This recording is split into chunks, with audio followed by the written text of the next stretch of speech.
किस पाप की क्या सजा मिलती है? जानिए क्या लिखा है गरुड़ पुराण में। कहते हैं कि हर मनुष्य को अपने कर्मों का फल जरूर मिलता है, चाहे पाप हो या पुण्य। अच्छे कर्म करने पर पुण्य मिलता है, तो ठीक इसी तरह बुरे कर्म करने पर या फिर पाप करने पर नरक भी भोगना पड़ता है। इस संबंध में गरुड़ पुराण में विस्तार से बताया गया है।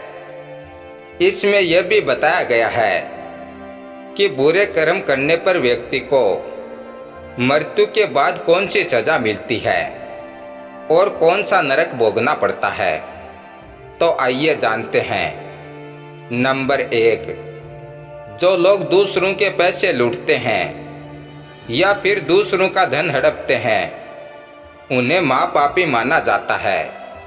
मान्यता है कि ऐसे लोगों की मृत्यु के बाद यमदूत रस्सी से बांधकर उनको नरक में ले जाते हैं और इतना मारते हैं कि वे पीटते पीटते बेहोश हो जाते हैं और फिर होश में आने पर उन्हें फिर मारा जाता है।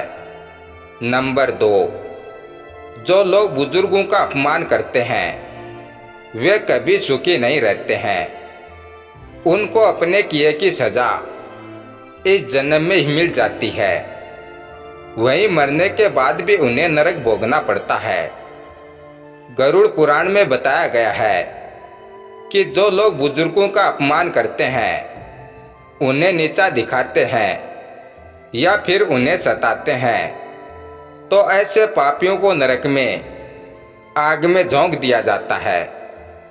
और ऐसा तब तक किया जाता है जब तक उनकी खाल शरीर से अलग ना हो जाए।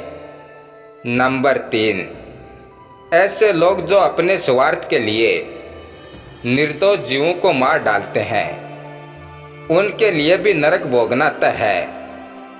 गरुड़ पुराण में बताया गया है कि जो लोग अपनी इच्छा पूर्ति के लिए निर्दोष जीवों को मारकर खा जाते हैं, उन्हें नरक में बेहद कठोर दंड दिया जाता है। ऐसे पापियों को बड़े बड़े कड़ाहों में गरम तेल डालकर तला जाता है।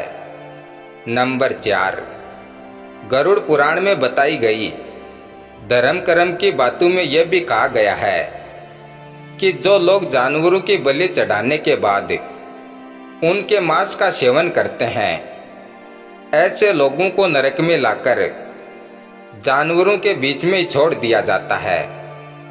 उसके बाद ये आवारा पशु उन व्यक्तियों को नोच नोच कर खा जाते हैं।